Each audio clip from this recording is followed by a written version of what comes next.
extremely cold there. But it's actually kind of chilly here as well. I was expecting some warmth and I didn't quite get it. But that's okay. Yeah, so I wanted to take this time to talk to you about a project that I'm working on right now. The main research that I do is on the history of the Urdu safarnama from about 1840 until the 1960s. What I do in that book is I look at how the genre developed and try to bring out some sort of unknown histories. For example, the ways that colonial schools required students to read travelogues translated from English in the 1840s. And the Urdu travelogue sort of develops out of this history. So that's my main work. But today, I'm going to tell you about a second project that I'm working on that's going to be coming out next year. I am doing this project with two colleagues, one who is in England and the other in Boston. And what we've done is we've put together a collection of translations of travel accounts by Muslim women from around the world. Our one rule for this is that all of the accounts need to be from before 1955.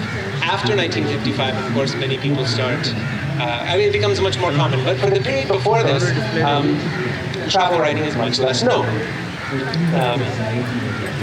So what we did was, step one, we decided to scour all of the world literatures, try to find anywhere that we could find a travel account from before 1955 by a woman who was Muslim.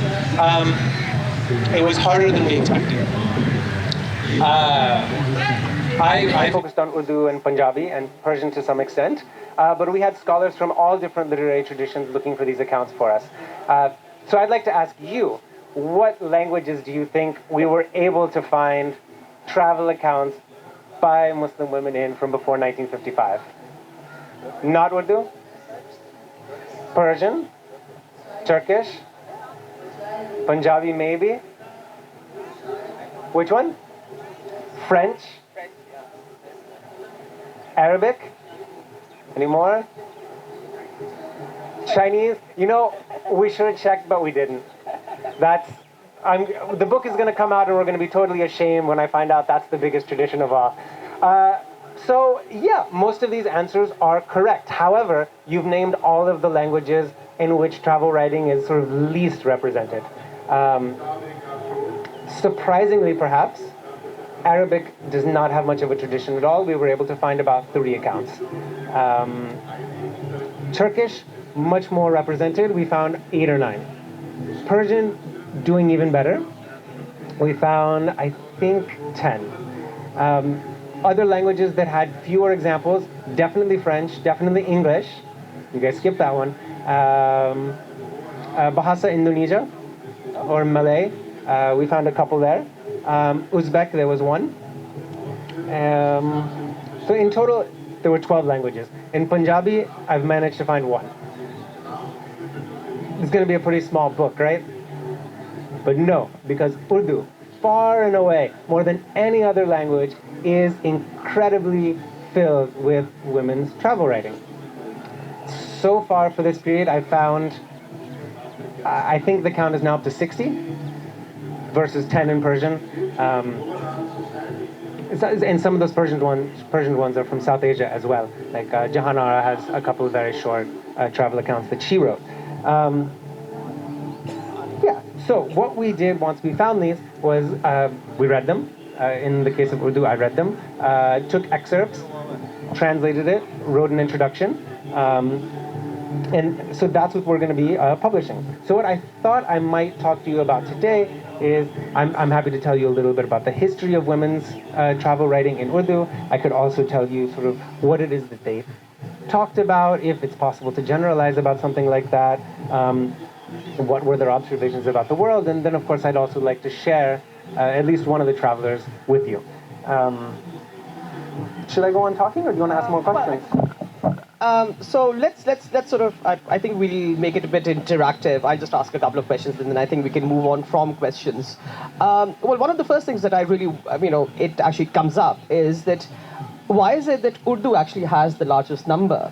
And the reason I'm asking that is twofold. One is that up till really, well, the general understanding really is that up till the end of the 19th century, the real language of the educated is Persian.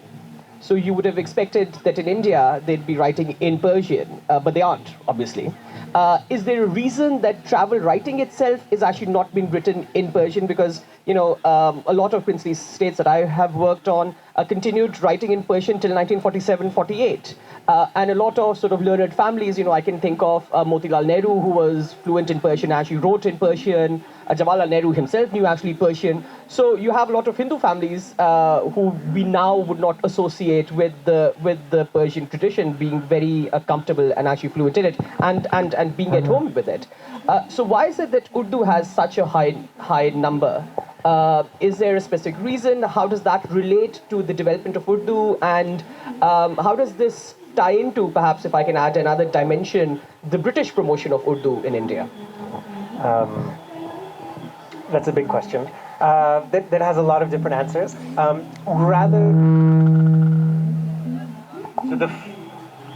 I'll preface this by saying I'm going to move away from the women's travel part for a bit to talk about travel writing generally, but just so you can have a sense of what's going on here. The first travel account written in sort of 19th century India by a Muslim woman is Sikandar Begum of Bhopal when she goes on Hajj. That travel account was written in Urdu, was immediately given to the regent of Bhopal's wife, who translated it into English and threw away the Urdu copy. So we don't have the original. Well, I don't know if she actually threw it away, but it doesn't exist. Just wanted to make it dramatic. But we don't know where it is. After that, there is no publication of a woman's travel account until the 20th century, until around 1910. Okay, but to answer your question, why is there so much more in Urdu than in any other language? Or why not in Persian, rather? There is a tradition of writing travel accounts in Persian in South Asia. It's a very limited tradition. I have there's no screen, so I can't show you the graph, but I sort of charted out the number of travel accounts that were written by year. And in the 18th century in Persian, there's maybe 3 or 4 per decade. That continues into the 20th century, or into the 19th century, when it's starting to pick up in the 1810s, 1820s. There's still no Urdu travel account at this point. There are ones in Persian. Then in the 1840s, the first Urdu travel account appears. So what I believe the answer to this question is that the travelogue, the safarnama, is basically a colonial genre. It's a genre that emerged from the sort of colonial experience. It was a new way of thinking about place, new ways of thinking about the importance of travel. The focus has changed. And of course, Urdu is also a product of the colonial encounter. It was, of course, the British who decided that the language of the administration would be Urdu and not Persian. And as a part of their... And they were also trying to cultivate new sensibilities that they liked. I'm sure you've all heard of Macaulay and his Minute. So one of the ways that they went about doing that was by translating travel accounts and assigning them to students into Urdu, not into Persian. And so these two things just happen to occur at the same time, where Urdu becomes popular, or Urdu is promoted, and travel writing is being promoted. So it emerges out of that. And of course, as you all know, it can really take off because publishing becomes very accessible and cheap in the 1840s. Newspapers start being printed, magazines start coming out, and then there's this incredible literary space where people are sharing their ideas. I mean, I'm sure you all have a sense of how much publication occurred in the 19th century. So travel writing entered into that space. Now to bring it back to women's travel writing, there was very little space for Sharif women to publish a book in their own name. And that's who would be doing it. And the first travel writers, the vast majority of them would identify as, or be identified as Sharif Bibiyan. When magazines appear in which these women can at least say that they're speaking as a woman to other women, then they can start sharing their travel accounts. There are women who are writing, but they're not publishing it, or they're not circulating it. And we can talk a little bit about that too. But yes, so why do certain women kind of publish it, and why do certain women don't? Like, is it related to the whole sort of Sharif versus oh लोगों को पता चल जाएगा मैं कहाँ गई क्या किया sort of a concept, or what's really but let me preface that by asking, what's the impetus to begin with to actually even publish a travel writing thing? Because you just mentioned that it's kind of like a result of this colonial encounter. So, okay. Why would anyone read someone else's travel account? Or why would someone want anyone else to read your travel account? What's happening? Are there certain specific things that they want to be put across? Are they, what's going on that, person A travels from A to B and then writes up about it. Of course, they have traveled more than that, but they might write about a particular period, a particular sort of trip.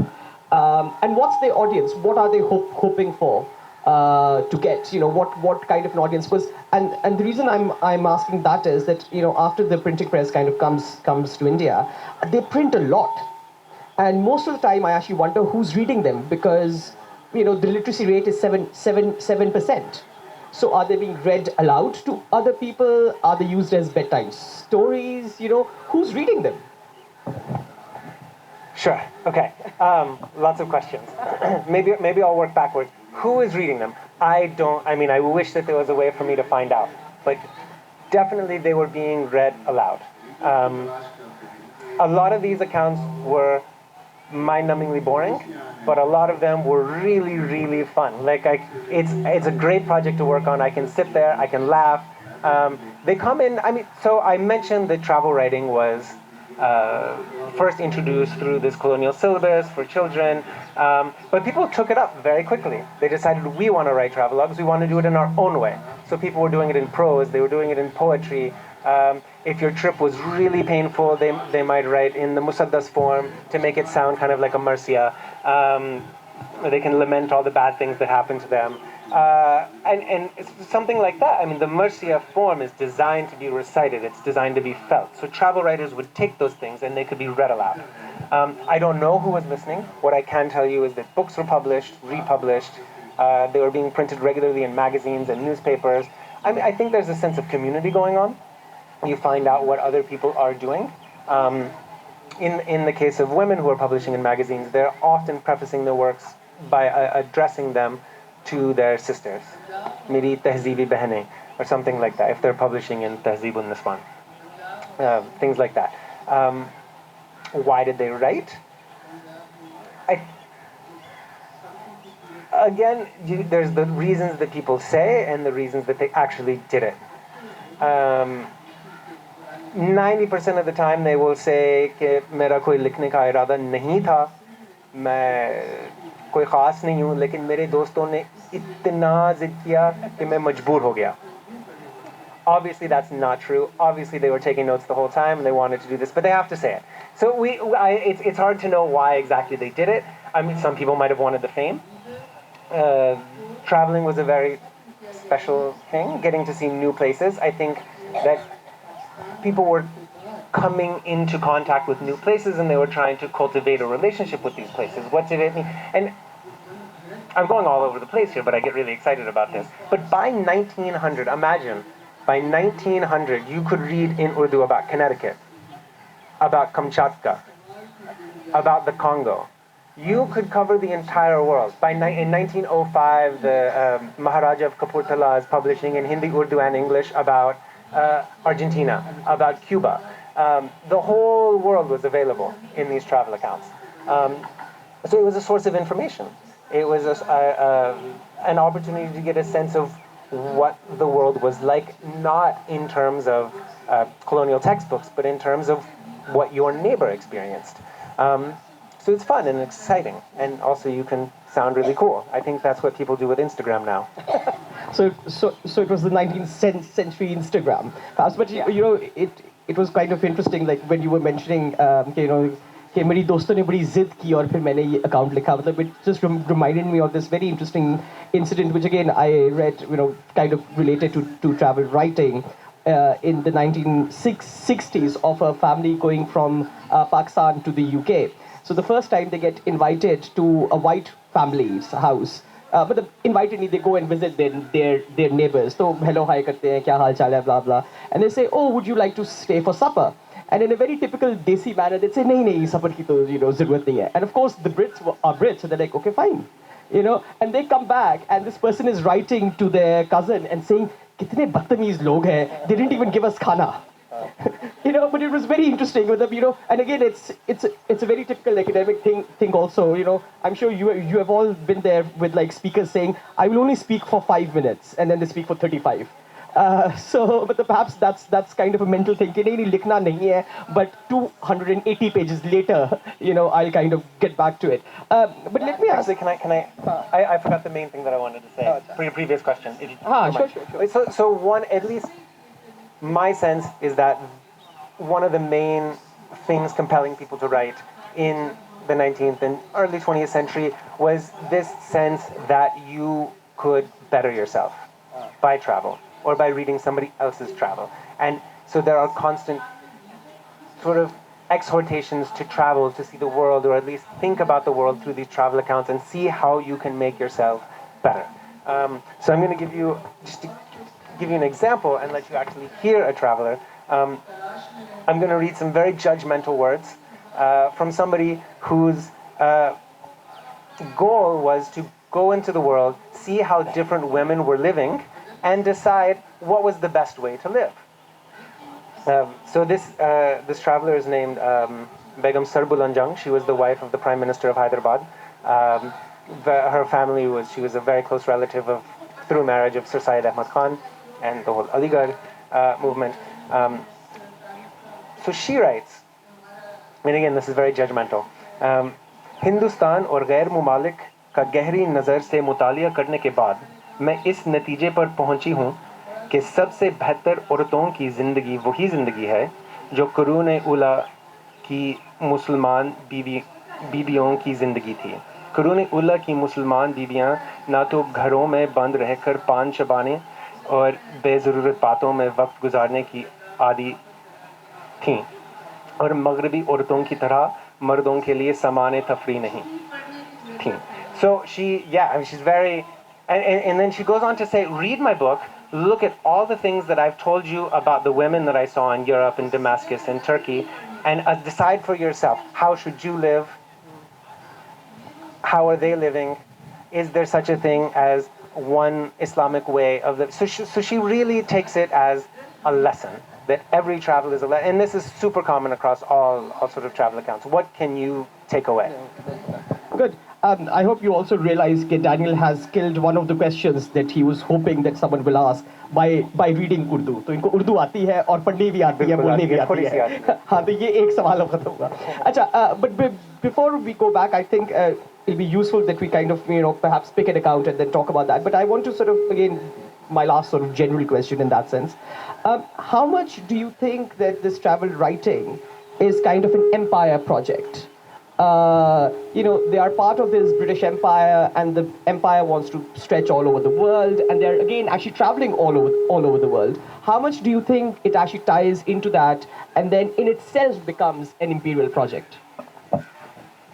Yeah, I mean, in the 19th century, in English, in British literature, the travelogue is a very colonial genre. It's about the conquest of space.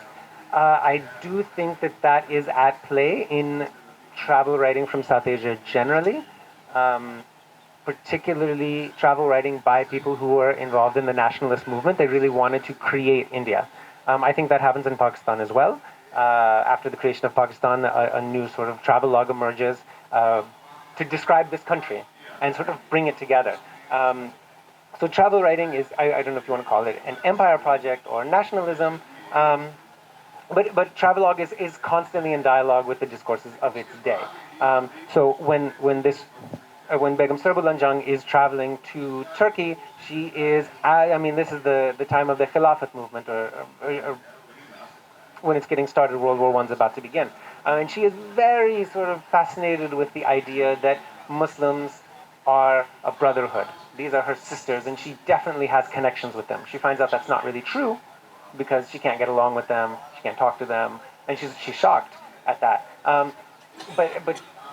So she's people are writing according to the spirit of their times. There's something I wanted to add to that, but yeah. Are these accounts like very, very, very political, or do they respond to the political events of the day? The accounts by women tend not to be very political. In general, I'd say that Urdu travel accounts do not become extremely political, and unless they're being written by somebody who is a political figure, in which case, this is a way for them to get their point across. One thing that is really fascinating in doing a diachronic project like this is seeing how perceptions of a place change over time. So anybody who's traveling to London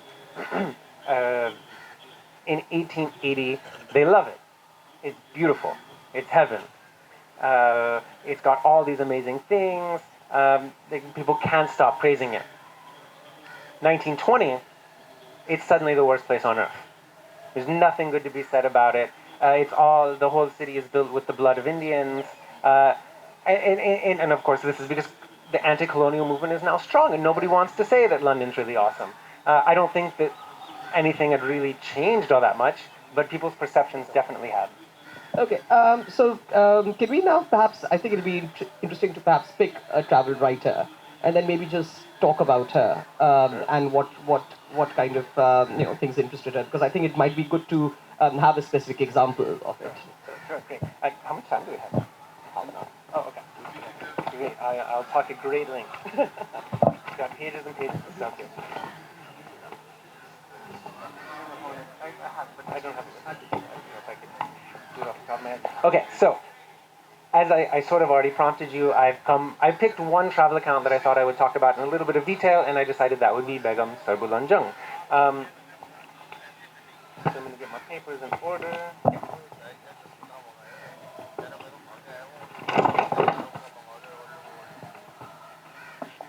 Okay, so I'm going to talk to you for just a few minutes about a travel account that I really like.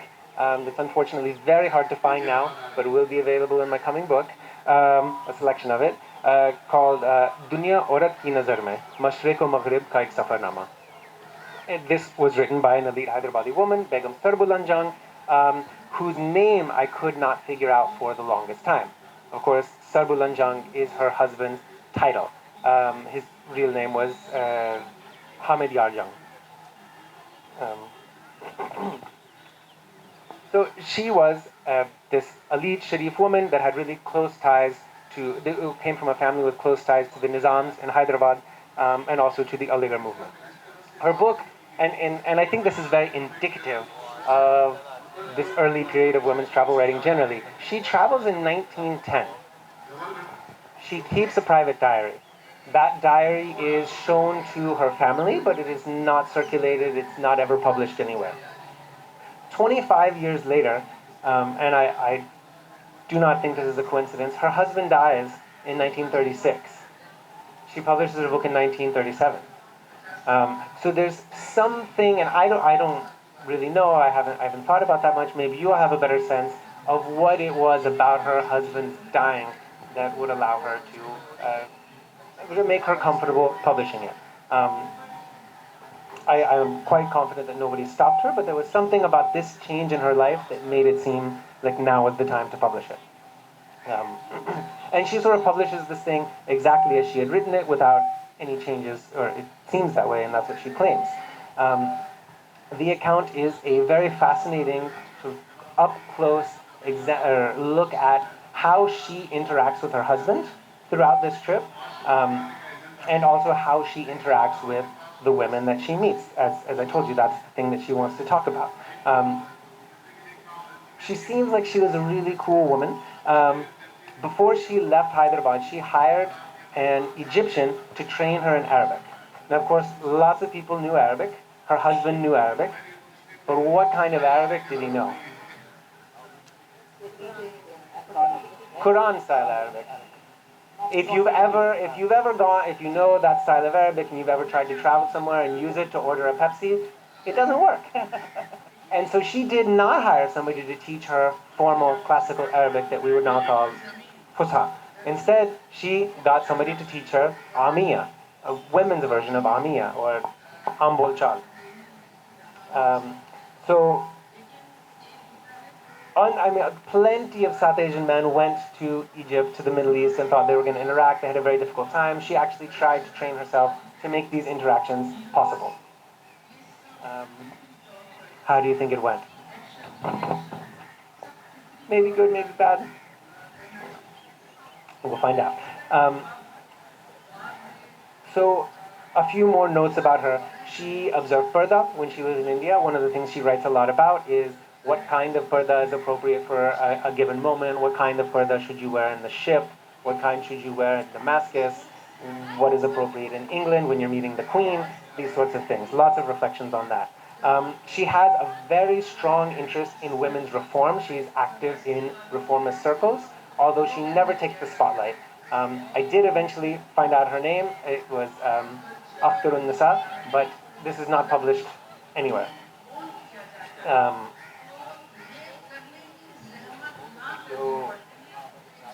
So I've just read that quote to you about how she wants you to learn about other women's lives through her travel account. She addresses this account to her sisters, although obviously anybody could read it. She's making it clear that she's speaking to women. She tells them to emulate that which is good and reject that which is bad in these travel accounts. European and Indian women, as you've heard, are sort of written off as not very good models to follow. Instead, she's more interested in what she sees in Damascus, in Turkey, and in Egypt.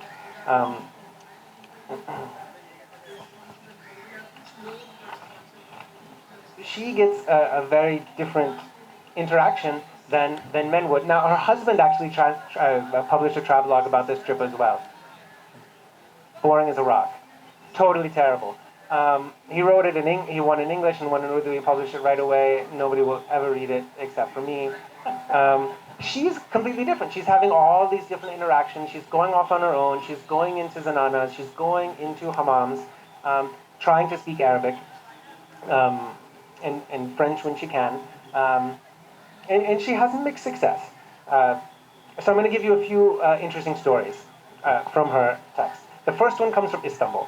I told you she's interested in the idea of the khilafat, of a united ummah. So she goes to the house of a noble named Saifuddin Beg. Her husband goes off with the men. Serbuland is taken off with the women. There's no longer anybody who can translate for her or explain this situation to her. So she writes, and I'm sorry I didn't bring the Urdu for these quotes. I should have. She writes, Sarkar, her husband, was taken off in one direction. 2 or 3 very, very beautiful Turkish bibis then took me by the arm and led me upstairs. There were 5 or 6 bibis there, all of whose hair and dress were just like those of Mems. They were all Muslim women Turks. Here, they're called Hanum. No one knows the word Begum.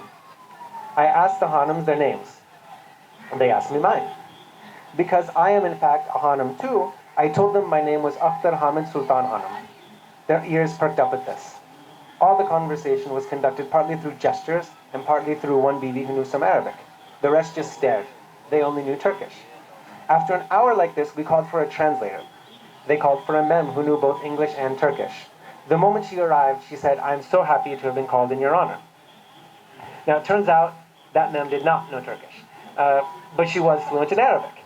So the women set up a language chain. Begum Serbulan would speak in English, which was translated to Arabic, and then to Turkish. They asked me, "How is it that your name is Sultan?" I explained my family's history to them, and they were delighted. "She's a Turk," they said. Then the mem said to me, "Until today, I have never seen a Hanum before. This is the first time I've been in a Turkish home. It's very rare for a Turkish bibi to associate with an English mem." So with this arrangement set up, the women spend some hours together, and then at the end of the evening, Begum Serbulanjang is escorted out of the house, who held her hand the entire way. At the end of the trip, or at the end of the night, she declared, "I lament," and she told them this, "I lament that I do not know Turkish. Otherwise, I would have given each one of my Muslim sisters a speech." So what maybe you'll pick up on here is the ways that she's trying to discover these commonalities, whether they be ethnic or religious. She's trying to identify with them in terms of class and stature. they're interested in the fact that she's a Turk more than the fact that maybe she's a Muslim, but she's also emphasizing the fact that they are all Muslims. What's interesting here also is the fact that these women are now forced to sort of interact through the medium of a memsab. And although all of these women are spending hours together, she talks about this for pages, that mem is never mentioned again, even though she is the one person through which all of this is possible. It's hard to imagine a British person being so quickly written off in a colonial context, but it was very easy for her to do that here. One more example. Maybe one more example? Okay, so this second example I'm going to give you is from when Begum Sarbulant and her husband have just arrived in Damascus. They've come from Medina by train. The pair had until then stayed in only the finest European hotels, particularly German ones, sometimes English ones. But when they get out of the train at Damascus, and I'm sure some of you have had this experience before, some touts come up and immediately say, "You should stay in my hotel." They usually don't pay attention to this. But this time, somebody came up to me and said, "Please stay in my Muslim hotel." She was very interested. She'd never stayed in a Muslim hotel.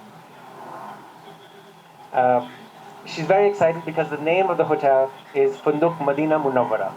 And she says, if that's the name of the hotel, I am definitely going to stay there. But this sort of Islamic solidarity comes with some unexpected costs because, like all Muslim hotels in Damascus, there is no bathroom. I mean, there's no place to bathe, rather. If she wanted to take a bath, which she did because she was desperate to go to the tomb of Sayyidah Zainab before the next train left, she had to take a bath. So she had to go to the public hammam. She'd never been to a hammam before. She didn't know much about it. But she sort of gets dropped off there. Again, her husband cannot help her. Nobody can help her. She has to navigate this space all on her own. And I'm going to read a sort of shortened version of what happens in the hammam. So I've told you about her Arabic, that she learned it. It's bad. Because this is her private journal, she'll write a little bit in Arabic, she'll write a little bit in Urdu, she'll write a little bit in Turkish as she learns it. So we can see the quality of her Arabic. It is extremely poor. In case any of you are familiar with Arabic, what I will do is I'll read the Arabic as she said it, and then give you like what I think she's trying to say. I have also run this by a large number of Arabic native speakers. In general, it's clear, but there are some strange things in there. So she says, I knocked on the door of the hammam, and a woman appeared from inside.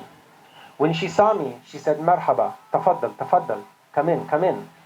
I went inside, where I saw 30 or 40 women gathered. I was standing there waiting for them to finish bathing and leave, when a woman came up to me. She took the bag from my hand. I said, Asbar, asbar, sabar karo, sabar karo. And she retorted, La, ajad. No, let's go, hurry up. And God knows what else in Arabic. Then the woman began to wash me. In fact, 3 or 4 of the women stopped bathing themselves and began to scrub me as well. In Arabic, they said, Who are you? Where are you from? I said, Ana Hindi. Al-Hind hamam al-bayt. Al-balad ma fi hamam. Lekin hina ana shuftu hamam fil balad. Al-bayt ma fi. Ana ta'ajub. So people are following this. Good. So I'm Indian. In India, bathroom, the house. The city, no bathroom. But here I saw it, hammam in the city, not in the house. I am surprised. Mujhe tajub hua. With great effort, I answered a few of their questions. At last, I managed to escape them. I wrapped that same wet towel around myself so that I would not be entirely naked when I exited the hammam, but all of them came out to me saying, Ya ukhti hurmu huena. Oh sister, it's just women here. But I said, Naam, lakin ana baghit rumal. No, but I want a towel. I began to leave, but they took hold of me saying, Mabru, Mabru. Pardon? This could end up being very interesting. It's, unfortunately, I didn't bring it off, but what I have is good. Mabru, Mabru. Jallas, Jallas, shwaya, shwaya. Don't go. Sit just a little while longer. I replied, أنا ما أصبر أنا أجلط أنا الجوز الباب في. So I won't wait. I'm in a hurry. My husband, the door. They reluctantly released me. I rushed to the exit. A woman came up to me and began to dry my hair. She asked me, "Enti al Hindi tayyib?" Oh, Indian, are you good? Are you good? And I replied, "Katir tayyib." Very good. So this is an abridgment. It goes on for a really long time, but we find, well, obviously we see her very confused by the operations of the hammam, but also really discomforted by her inability to express herself and her inability to navigate this very unfamiliar cultural space. Unlike the Hanams of Istanbul, she does not feel comfortable here. These are everyday people. They're not, high class. She's trying to get to know them, but not necessarily succeeding.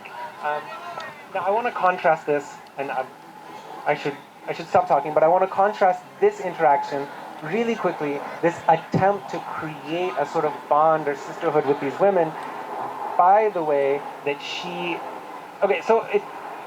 it's clear she can't interact with these women, but she's trying. And to her readers of this book, speakers of Urdu, she's not hiding that. The limitations of this connection are clear. The limitations of her Arabic are clear. But she will never admit that to the colonial women that she's interacting with. So an example here is when she's in Port Said. She's hanging out with some English women. They decide to go shopping. Before they go shopping, so there's this thing that happens where people will swim out from the shore and perform tricks. And then people on the ship will throw money, and the performers will catch it. They're mostly Somalis. So here's what she has to say about this. All the ship passengers began to throw coins to them. I threw some coins as well. I had heard that these savages speak Arabic. Beshi. A month before our departure, I had kept an Arab woman as a servant to practice speaking Arabic. That's why I'd begun to understand some of the language. I spoke a few words to the performers, and my English friends were shocked. Oh, tum kya bolta hai? She makes fun of their Urdu. But she replies, this is our pure Arabic language. Mujhko thodi si aati hai. On another occasion, in Port Said, she says, many poor Arabs come out here to sell trinkets. Today I spoke to them in Arabic for quite a while. And again, we know what her Arabic is like. All the ladies were shocked. I replied, Hum Musliman hain. Hamare Quran Pak Arabi mein hai. Hum khoob Arabi jante hain. Khoob? See, she wants to present this idea that there's a unity, that they're able to talk to each other, when that's not quite true. And so you see the way she's using this account to position herself and the world as she wants it to be through these interactions. So that's one very long answer to your question. I actually think that was fascinating, and it just reminded me. So I don't know how many of you were here last night. As I was walking across, I heard a very interesting kahani. I don't know what the panel was, but the panel was one of the panelists was actually discussing is LSD halal in Islam. So I'm hoping that someone walking across would have nearly heard a very interesting, nearly happened orgy in a women's hammam. I should have said the name of that section. Really talking about it. I should have said the name of that section was Hammam Mein Sab Nange. That would have been a good lead-in. Yes, I think that section should at least excite some people to read up on it and see what happened eventually. But I found it really amusing. But just before I actually open it up, it was very interesting, and I think you have underlined this very well. That this great urge of showing Islamic solidarity and the Islamic linkages, where through their own travel writing, they are perhaps showing that they aren't there. One. And two is perhaps, I'm actually wondering that maybe they're actually more at home with English women because they can kind of relate to them to a large extent, but don't want to admit it because they want to show that they're closer to Muslim women. So it's very interesting that in that sense how much it works. But let me just ask, this is not a small question, but maybe just a couple of comments on it. How much of this travel writing do you think is a part of that whole sort of late 19th century sort of the Muslim women tehzeeb thing, the Beheshti Zewar comes up at that time. So you have this whole movement about, modernizing, well, not modernizing, but kind of, educating women or making them cultured in a particular manner. Do you think that this very neatly forms part of that kind of, to an extent, even an Aligarh project of actually kind of making women come into the modern world, but in a particular manner and a particular fashion? It's definitely very clearly related to the idea that there needs to be educational reform, that there need to be materials written that are designed for women. Obviously, in practice, it doesn't necessarily work that way. I'm sure that women could read whatever they wanted, if they could at least get their hands on it. I'm quite sure that a lot of men were reading these accounts as well. But yes, there is an impetus to, I mean, travel writing is presented as being very purposeful. It is a good thing because it is going to give somebody education without necessarily requiring them to leave the house. By this point, everybody accepted that travel was valuable, but they didn't necessarily want everybody to be traveling. So these kinds of accounts were often called ghar betha safars, where you could sit at home and take this trip. There's like a children's rhyme that was published sometime in the 1860s in one of these textbooks that was like, "Ghar bhet kar dunya ki ser ye tamasha maine kitab mein dekha," or something like that. Like it's put an exclamation mark. Exciting. So it is connected to that, but it manifests itself in very different ways. The earliest travel accounts that were published, aside from Begum Sikandar, who is not writing as a woman, she's writing as a ruler, and she is presenting herself as equal to all the other male rulers in town. Aside from that account, the first ones that are published are by what would have been considered then sort of radicals, like really liberal people who were really trying to bring about reform, people who were not observing further in mixed spaces. Atia Faizi, for example, if you've heard of her. A little bit later, Begum Sughra Humayun Mirza, who is extremely active in promoting women's reform. These are the first people who come out and put their names on books and say, "I did this trip, and this is how I did it." That, I think, opens up a certain space of respectability, eventually makes it more possible, but most people are writing in these magazines that are a little bit more, they're less, I mean, Parda is talked about a lot in these accounts, not necessarily because they're interested in Parda, but I think they're foregrounding the fact that they did this trip in socially acceptable ways. That's always one of the first things that gets established in these accounts. Great. Questions, comments? A very simple question. So where were they going? Where were the most of Great them? question.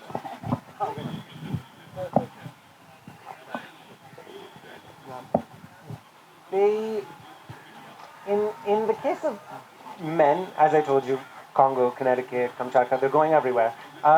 For women, it's a lot of them are Hajj accounts, quite a few. Other types of ziyarat to Najaf, Karbala, Kazimain. Quite a few are going to England. To publish these accounts, to be socially comfortable with publishing these accounts, you needed money, and so you could go fairly far. The reformists that are traveling around India, they're writing about their intra-Indian travels. Istanbul is a very popular destination. There's very little about Asia. Around 1850, America starts to appear. And then, of course, obviously Paris, Switzerland, places like that.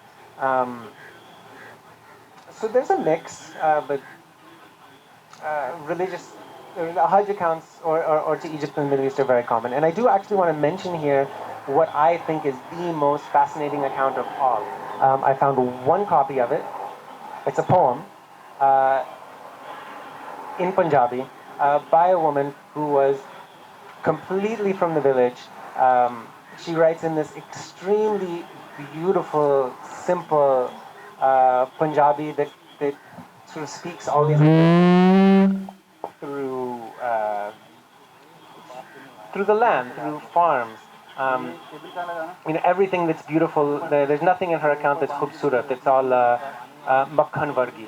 Or that was her idea of beautiful. That is probably my favorite account, and is also by far the hardest one to translate. And she goes on Hajj and writes about it.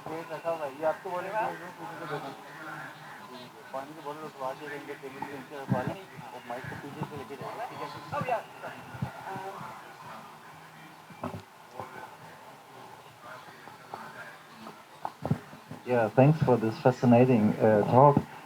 You mentioned at the beginning that the safarnama is a kind of result of the colonial encounter, but of course they are the classical safarnama. So how are they related? That's a really fascinating question and something that I've been thinking about a lot. When you say classical safarnama, what do you have in mind? Like Ibn Battuta, Ibn Jubair, Nasir Khusro? Yes. So all of those travel accounts existed. There is a tradition, an Islamic tradition of sorts, of travel writing, but it's not very prevalent in South Asia. So one of the ways that I've tried to get a sense of how people were talking about travel and reading it is by looking at the manuscripts that are available and when they were transcribed. I have not found any manuscripts of Ibn Battuta. I found very few of Nasir Khusro that date to before the era of printing, before the travelogue becomes popular in Urdu. My sense is that they were maybe known but not very well read. So what's fascinating about that is that once the travelogue really takes off in Urdu, there's a return to those things. Suddenly, there are all these publications, and it doesn't happen until about 1890. You would think that something major like Ibn Battuta would be available in Persian or in Urdu, but it wasn't until 1890, when the genre had already become very popular and people were becoming interested in the history of it. And then this history sort of gets rewritten as, oh, it's one continuous trend. And so history the history moves in circles in that way. Yeah, Daniel, thank you so much. That was so much fun. Really enjoyed the translations you read and everything. I just kept wondering that apart from Hajj, which virtually anyone would be going for, I'm assuming that these women were basically accompanying their husbands or accompanied by a man. The purpose of the trip may primarily have been determined by the man who they were traveling with, basically, and they happen to be accompanying them. Would that be correct, first of all? For the most part, yes. Although there are all sorts of ways that people found exceptions. Okay. Two come to mind. One is by a woman I haven't been able to find out much about but wrote the most just. It's fun. She's mean. She makes fun of everyone, and it's hilarious. So what happens with her? She is from Aligarh, and her husband dies when she's 25. She's absolutely devastated. Nothing makes her happy. She decides the only thing, or at least she says, the only thing that would make life worth living would be to go on Hajj. She can't go with her husband. Nobody wants to go with her. Nobody's going to take her. So she sort of frets about this, but she buys her ticket. She's constantly looking for somebody to come. Nobody comes. And then she has a dream of her peer when she's already reached Bombay. And she decides, based on some sort of very interesting logic, that that was her peer appearing in the form of a mahram, and he gave her permission, and so she can go. Another example comes from Hyderabad, where, again, nobody is going to go with her, but she really wants to go. So she says that she read somewhere in some collection of fatwas that if somebody takes you to the port, that counts. So she gets her nephew to take her to Bombay and put her on the ship, but she feels guilty. She wants to do it right, and she knows that's not quite right. Then she finds out that one of her sort of peers, through reading, not through personal interaction, is on the ship. And she takes that as a sign that actually I'm doing the right thing. Yeah, so these women are finding ways to take the trips they want to take. That's amazing.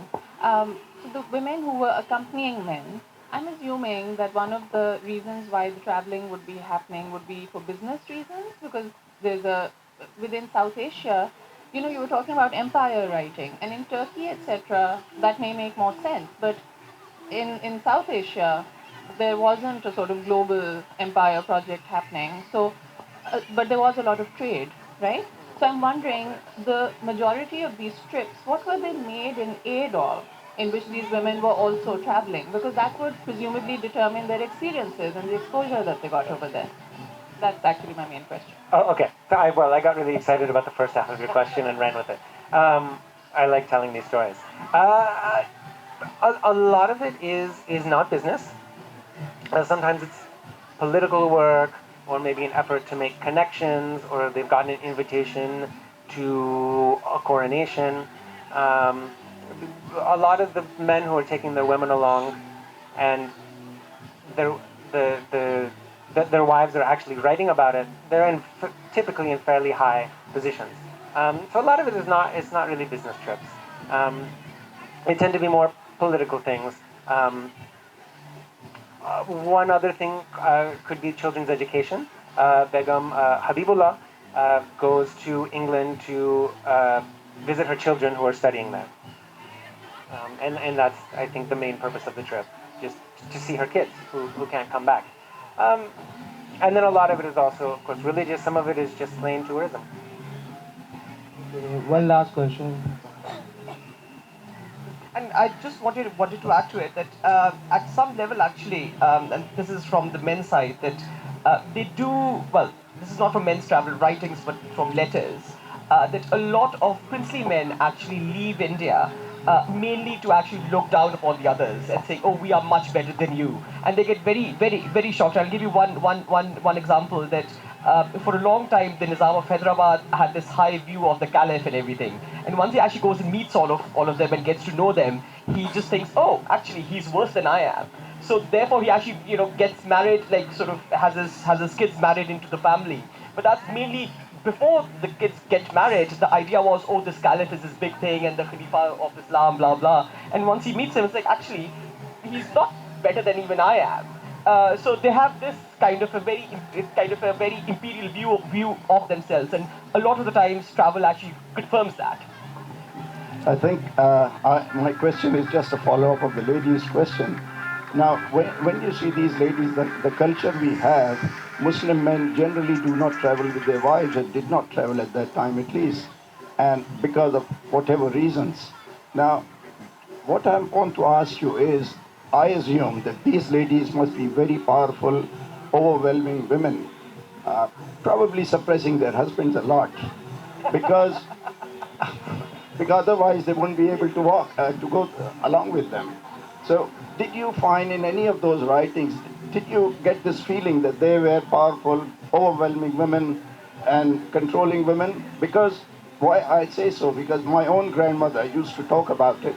She traveled for Hajj sometime early 20th century. And the way she talked about it reflected that she was actually controlling not just her husband, but quite a few others. I will not step into any traps. I will say that these women were all awesome. Very cool. I would love to hang out with them all, if I could. But a more serious answer is that you really get a lot of different perspectives on interaction. Some of the material I've looked at was never published. Some of it was not intended to be published. They might be horrified to know that their grandchildren published these things after they passed away, when they only intended for family to look at it, or maybe very close family to look at it. But you get to see all these interactions. In the case of Begum Sarbulanjang, they appear to have a really wonderful relationship. She always says, I asked Sarkar for permission. Sarkar always said, you are your own person, do whatever you want. He says, I'm going to this banquet. She says, I'm not interested, I'm going to the city. She's doing her own thing. One thing that does surprise me is that when I'm reading men's accounts, maybe I'll find out on page 250 that actually his wife's been with him the whole time. But in 250 pages, he didn't bother to mention her. So I really can't say who is traveling with who, because a lot of times it's just not being mentioned. On the other hand, sometimes it's really nice when, like the Punjabi account I mentioned, I had no idea who was going with her until like page 80. She didn't bother to mention any men, they being in charge of her. So I mean, definitely these were strong women in many cases, like the one from Aligarh. She clearly had to push to make that trip happen. But they're all fun. Yeah, just to add to that as the last comment here, I think it is very fascinating that I think by the 1860s and 70s you are actually beginning to see the emergence of these very strong-willed women, and it just reminded me of a very interesting sort of short kani that when the Nawab Begum of Bhopal becomes the Nawab Begum, and the time comes for the British orders to be actually given. The viceroy says, okay, well, give her the women's orders, right? Because she is a woman. And she writes back and says, well, if I were a man, what would I get? And says, well, you become a knight commander of the Indian Empire. And she's like, fine, I shall become a knight commander of the Indian Empire. And the viceroy is kind of, really? So it's very interesting. Actually, it is, Nawab Sir Begum, goes on. But she's insistent that she needs to be treated exactly the same way. And you can't just fob her off with like the men's order, with like the women's order that actually were at a lower grade, and then that became just the tradition that all these women rulers were actually treated at the same level, which for that time was quite surprising because the women in the royal family of the UK weren't treated in that way. So it was a very interesting way in which happened. Anyways, thank you very much, Daniel. I think we have done well, beginning from 4 to about 30, and thank you all for actually being here. To hear all these wonderful things about travel writing. Thank you all so and much. we're all looking forward to your book. And I think all of these travel writings will be online also, right? Yes, I should mention that. So the translations are coming out in the book. There's a companion website. I really like this stuff, and I translate far more than is allowed to be published. Publishers have rules. So when I did excess work, I put it all online. So there's a website run by a colleague called accessingmuslimlives.org. That's accessingmuslimlives.org. I've sort of taken it over for her. I'm putting up my translations. I'm also putting the original Urdu version of the texts, because those are much more fun than my terrible translations, online, so you can find them there as well. Also, if you know of a travel account by a woman that maybe from your family, it wasn't published, you would like for it to be mentioned in this project, or just think I would enjoy reading it, please tell me. I would love it. There we have it. Thank you all so very much. Thank you very much.